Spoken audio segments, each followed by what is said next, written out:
Hola, buenos días. Mi nombre es Antonio Conti, que soy neuróloga del Hospital de Clínicas. Me van a encontrar en el área de neurología, en el área de enfermedades neuromusculares. Y lo que vamos a hablar hoy es sobre, dentro de la cursada que ustedes están haciendo de simbiología, sobre la clase de dolor. Como me gusta empezar todas las clases a mí, lo que vamos a hacer es definir qué es dolor. Creo que es una de las partes más difíciles de, de este tópico, porque como vamos a ver es algo muy subjetivo. Entonces la Asociación Internacional para el Estudio del Dolor, el comité se reúne y define a dolor como una experiencia sensorial o emocional desagradable asociada a un daño tisular actual o potencial o descrita en términos de dicho daño.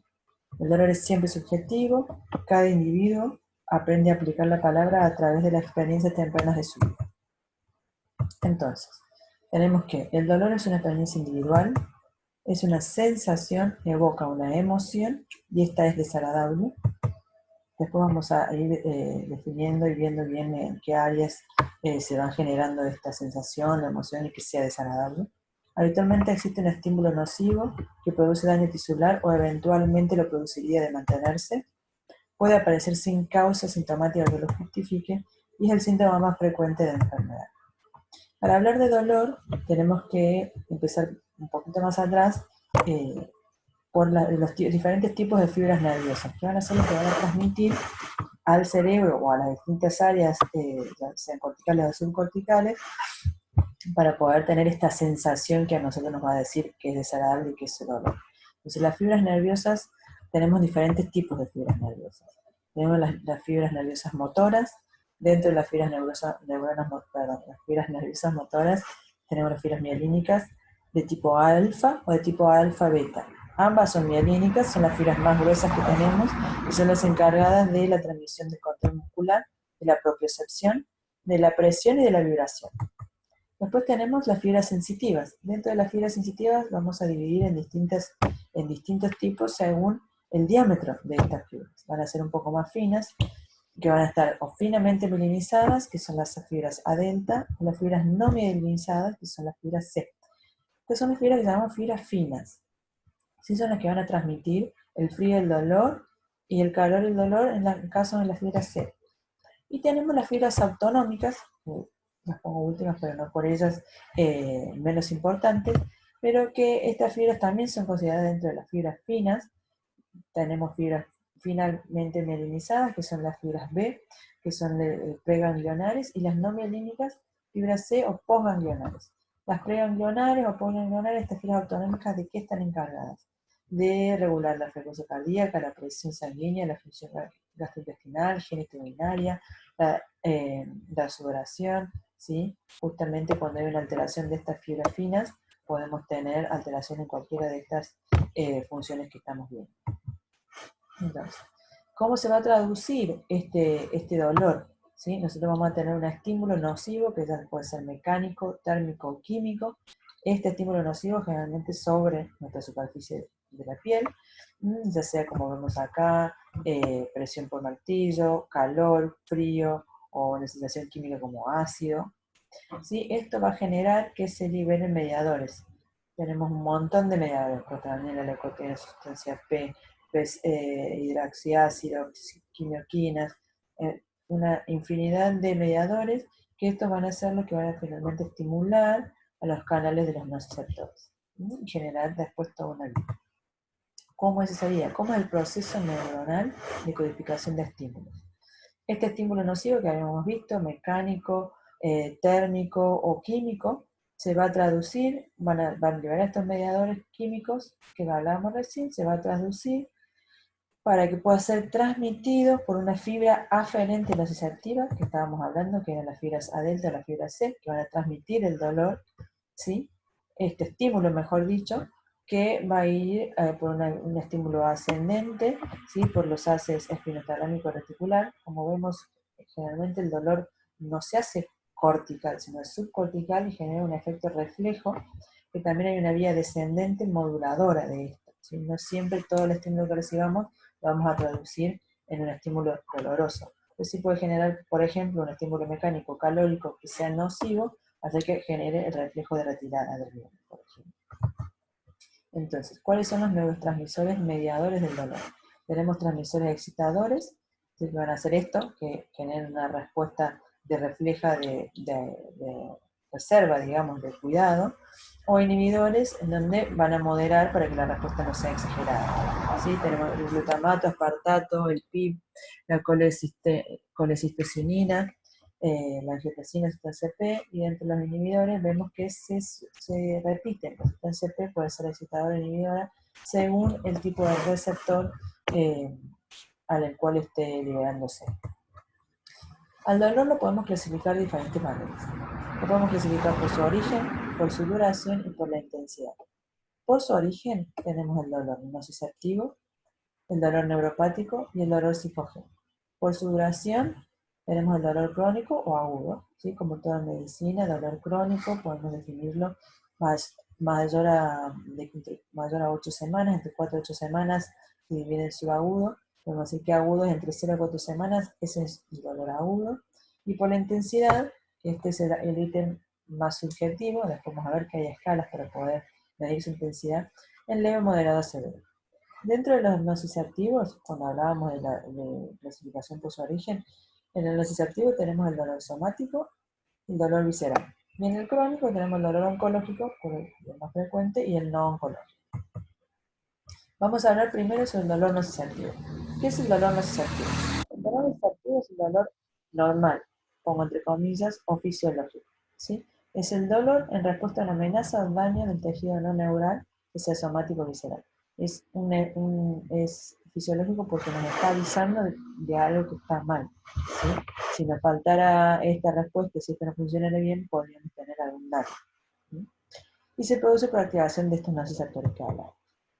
El dolor somático, vamos a tener nociceptores periféricos, se transmite a través del sistema nervioso periférico, como vimos, de las fibras finas, localizado y es bien definido, es autolimitado, generalmente da la sensación de algo punzante o pulsátil, el estímulo puede ser térmico, barométrico por presión o clínico, como habíamos hablado, y las estructuras superficiales, tanto el piel, el músculo y las articulaciones, son donde se va a producir este tipo de dolor. En cambio, el dolor visceral, sí, los nociceptores son inespecíficos, se transmite a través también de fibras finas, pero del sistema nervioso autónomo, pépicos ganglionares, difícil localización, suele ser crónico, profundo e interno. El estímulo puede ser provocado por isquemia, hipoxia o estiramiento, a diferencia de lo que habíamos hablado antes, y se produce en las estructuras profundas, las vísceras. El dolor neuropático es anormal siempre. El dolor neuropático, como acá bien digo, es anormal o patológico. Es el dolor causado por una lesión primaria o disfunción del sistema nervioso somatosensorial. El dolor se puede dividir en dolor periférico o dolor central. El funcionamiento anómalo de los mecanismos de información-transmisión del estímulo nervioso es un dolor no familiar para el paciente, no es algo que le produzca algo conocido, ¿sí? De esto se desprende también la forma de explicarlo. El paciente no sabe cómo explicar, dice me duele, a veces refieren que es quemante, punzante. La causa o el dolor puede ser continuo o puede ser paroxístico o en picos. Puede cursar con el examen neurológico y estudio electrofisiológico normal.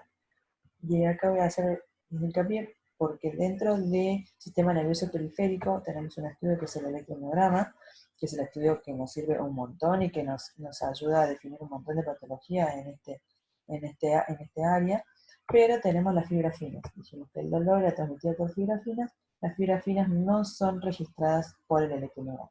Por lo tanto, un paciente puede referir dolor, uno le pide un electromiograma, el electromiograma normal no significa que el paciente no tenga dolor, sino tenemos que tener este concepto de que puede igualmente tener dolor por causa de las fibras finas, ¿sí? Se hace el electromiograma para descartar otras causas, por supuesto. Por lo tanto, el diagnóstico es clínico. Y acá el grafiquito para ver más o menos las diferentes formas que dice el paciente. Me quema, siento como el pie dormido, como hormigas, como alfileres, como electricidad, frío doloroso. De cualquier forma se les ocurra, puede ser que los pacientes lo refieran. ¿Cómo es este funcionamiento anómalo? Puede haber una descarga anómala, ya sea una descarga ectópica a nivel del nervio, o una lesión neural a nivel de la médula, o una lesión central a nivel neural. cualquiera de estas vías, como habíamos dicho, que son las que están incluidas en el mecanismo, cualquier alteración a cualquier nivel va a producir una respuesta anómala frente a un estímulo y pensar que es, o sea, generar sensación de dolor cuando no la sea, ¿sí? Hablamos de una hipersensibilidad de asociación central cuando aumenta la excitabilidad, generalmente la descarga ectópica. Cuando es permanente hay una desensibilización y el cerebro, esta vía descendente inhibidora no funciona, entonces genera un aumento de la sensación de dolor. ¿Cómo podemos definir? ¿Sí? Si bien esto es muy teórico, a la vez muy subjetivo, y me gusta hablarlo con ustedes en el aula, que lo vayamos disminuyendo entre todos, pero bueno, voy a tratar de ser lo más clara posible.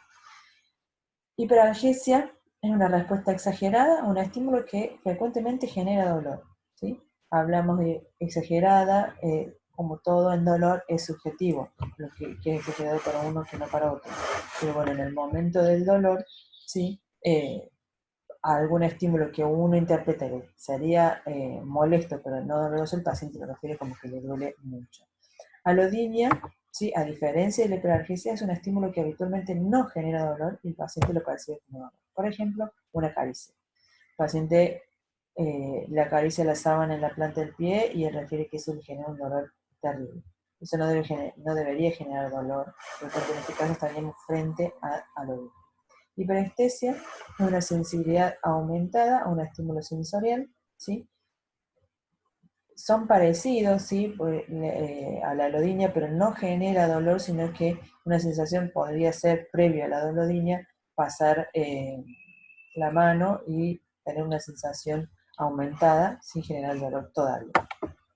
Parestesia es esta sensación, esta sensibilidad, pero que es anormal. ¿Sí? El paciente refiere calambre o hormigueo espontáneo o bocada, es decir, tiene sensación frente a algo en una región en donde no hay ningún estímulo y él siente que tiene esta sensación anormal.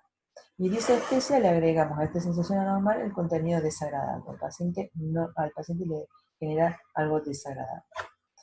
Y con respecto a la sensibilidad en menos, podemos tener hipoalgesia.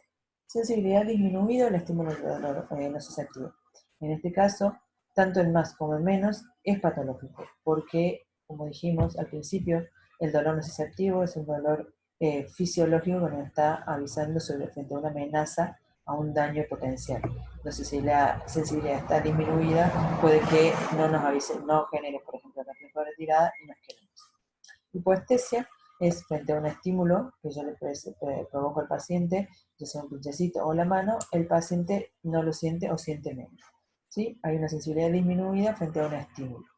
Analgesia es la ausencia de dolor frente a un estímulo que habitualmente es doloroso, y anestesia dolorosa es justamente la percepción de dolor en un área anestésico insensible, ¿sí? Generalmente es ambiguo este concepto, pero un paciente en una región donde está anestesiada refiere que ahí tiene dolor. Esto es para graficar lo que hablábamos de la hiperalgesia y la alodinia, ¿sí? Para que sea más claro. Acá en esta coordenada tenemos la intensidad del estímulo y acá tenemos la intensidad de dolor. Mientras más estímulo, a medida que aumenta el estímulo, tenemos aumento de la intensidad de dolor, ¿sí? Luego de una injuria, un daño, vamos a ver que aumenta a menor intensidad, en menor intensidad del estímulo ya tenemos intensidad de dolor. Si acá el estímulo es doloroso, lo vamos a denominar alodinia, ¿sí? Porque acá habitualmente era un estímulo que no genera dolor y el paciente lo siente como dolor. Y acá arriba, ¿sí? Ya a esta altura tenemos, debería sentir dolor, pero la respuesta es aumentar. Con respecto a la clasificación según la duración, hablamos de dolor agudo y dolor crónico, ¿sí? El dolor agudo es normal, es una respuesta limitada a una experiencia nociva, generalmente menor a 3 meses. Se inicia con un estímulo nocivo a un tejido somático o visceral, cumple una función de mantener la homeostasis del organismo y el dolor desaparece con la cura. Dolor fisiológico. El dolor crónico es un dolor que persiste más allá de la resolución tisular. Usualmente dura más de 3 meses, habitualmente no cumple una función de protección, deteriora las funciones y la salud en general. Lo podemos dividir en neoplásico o no neoplásico o oncológico o no oncológico. El dolor agudo puede convertirse en crónico, ¿sí? Por ejemplo, en donde haya una alteración en el tejido neural y genere una hipersensibilización central. Un estímulo nocivo que se transforma en un estímulo doloroso y persiste en el tiempo. ¿Cuáles son las características de estos dos dolores? El dolor agudo es repentino, ligado a un incidente específico. La presentación es brusca, localizada, puede irradiarse o ser transitoria. La respuesta fisiológica simpática puede tener tensión arterial, aumento del ritmo cardíaco, sudoración, palidez. Por ejemplo, las esguinces, fracturas, extensiones dentales postoperatorios. Esto sería un dolor agudo. Dolor crónico generalmente no tiene un comienzo específico, el paciente no sabe, no tiene un día, hace 15 días me empezó el dolor, puede ser difícil establecer el inicio. Tiene un componente emocional importante, no bien localizado y persiste por lo menos 6 meses. La respuesta fisiológica es a menudo ausente, hay sí respuesta vegetativa como anorexia, estreñimiento, menor libido, insomnio. Y esto es como hablábamos en el cáncer o el dolor de espalda, cuello, artritis, etc. Y según la localización, el dolor podemos definir un dolor localizado, ¿sí? Está confinado al sitio de origen, la localización del dolor guarda relación con su origen. El dolor irradiado se transmite a lo largo de un nervio, extendiéndose a partir del sitio de origen, por ejemplo el dolor de nervio ciático, conocido como ciática. Suele irradiarse en la pierna, inicia donde nace el nervio, que salen las raíces lumbares, del plexo lumbosacro y se irradia por justamente el recorrido por detrás de la pierna, por detrás de la pantorrilla y llegándose al talón, pudiendo llegar hasta el, el dedo pulgar, el dedo gordo, perdón, del pie. El dolor referido es el que se siente en una parte del cuerpo distante al sitio de origen, es característico de algunos dolores de origen visceral.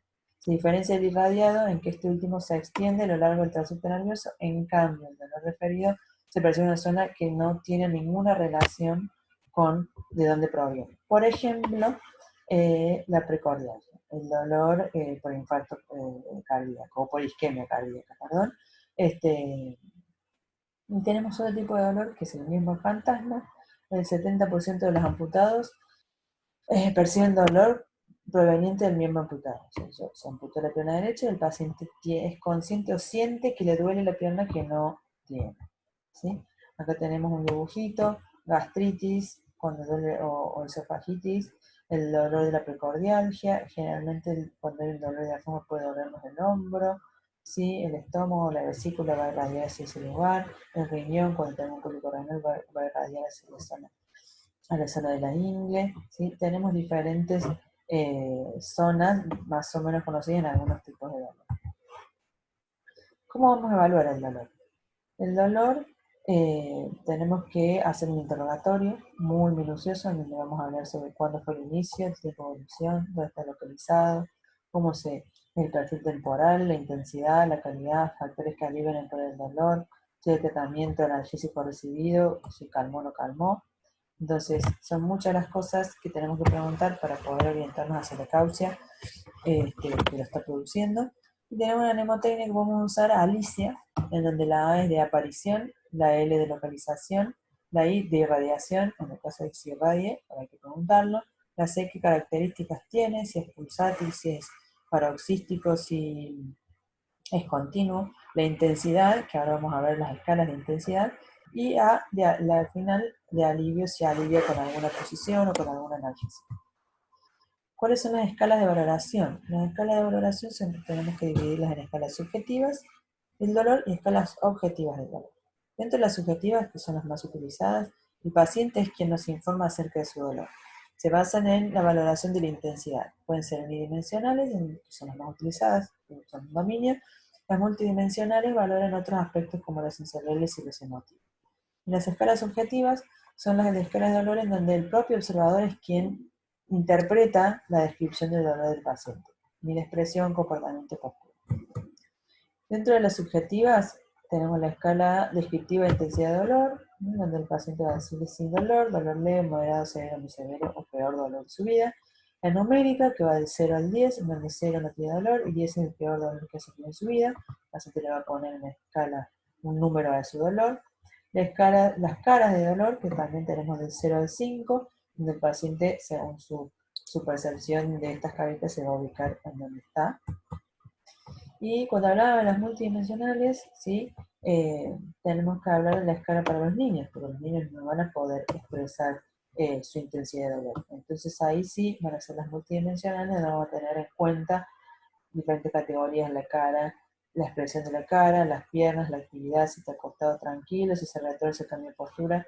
Y a medida que aparecen más características, mayor puntaje de ese dolor, si el arquero está rígido, el llanto, si no llora, si lloriquea un poquito o si es un llanto constante, y la capacidad para sentir alivio o consuelo, si está realmente relajado, según lo que está haciendo el peor que está, si lo tranquiliza al tocarlo o no se tranquiliza nunca. Con respecto al examen físico, la inspección es importante, el estado general, el estado de la piel, si hay cambios tróficos, edema, elementos inflamatorios, cambios de temperatura, de la sudoración, si hay síntomas asociados, como aumento de la temperatura para la persona anterior o la frecuencia, sudoración, palidez, y si hay alteración conductual, llorar, gemir, tensar los músculos al hablar. En los dolores crónicos, tener en cuenta el aspecto, si el paciente generalmente como va asociado a otros síntomas como depresión y demás, el paciente puede estar de mal aspecto. La sensibilidad, uno tiene que ser muy exhaustivo en la búsqueda para poder definir si hay alodinia, hiperalgesia o hipoalgesia o anestesia para poder definir. Y después, una vez que hayamos hecho un buen examen físico, una buena anamnesis, nos vamos a ayudar con los métodos complementarios. No todos los estudios se van a pedir a todos los pacientes. Si estamos frente a un dolor de tipo nociceptivo, lo vamos a ver interpretado en base a todo lo que ya hablamos, interrogatorio, examen físico, cuándo comenzó y demás. Podemos dividirlo según las características en somático o visceral. Y si estamos frente a un dolor somático, lo que nos puede llegar a eso, dijimos que puede ser esguince y demás, una resonancia magnética, una tomografía, una radiografía, según la localización del dolor. Si es visceral, tomografías o ecografías también de la zona en donde el dolor generalmente uno sospecha que está irradiado. Y si estamos frente al dolor neuropático, lo que nos va a servir son los estudios de velocidad de conducción nerviosa, el electromiograma, la resonancia magnética funcional, el QST. El QST, en este caso para el dolor neuropático, nos va a servir. Es un estudio que se mide umbral sensitivo. Es un estudio subjetivo, pero es el único estudio que tenemos hoy para poder evaluar las fibras finas. Habíamos dicho que las fibras finas no eran detectadas a través del electromiograma, por lo tanto, si estamos frente a un dolor de tipo neuropático que sospechamos por daño en las fibras finas, el electromiograma va a ser normal y tenemos que completar con un estudio de QST si tenemos acceso. Entonces, como hablamos, métodos complementarios. Es auxiliar al diagnóstico. Fíjense que ya tengo yo un diagnóstico celular nociceptivo neuropático, que es un complemento a mi dolor, a mi sospecha. No depender de los resultados como que estos son la solución. Prevalece el criterio clínico. ¿Sí? Frente a estudios normales, si el paciente padece el dolor, busquémosle la forma de ayudar. Entonces, para concluir, el dolor es una experiencia individual. Habitualmente existe un estímulo nocivo que produce daño tisular o eventualmente la posibilidad de mantenerse. Mecanismos de transmisión del estímulo que ya hablamos, ¿sí? De los receptores y de las vías ascendentes y descendentes, que tenemos dos tipos de dolor, neuropático y nociceptivo, y en la evaluación del dolor tener en cuenta múltiples aspectos. Bueno, muchas gracias. Espero que les haya servido.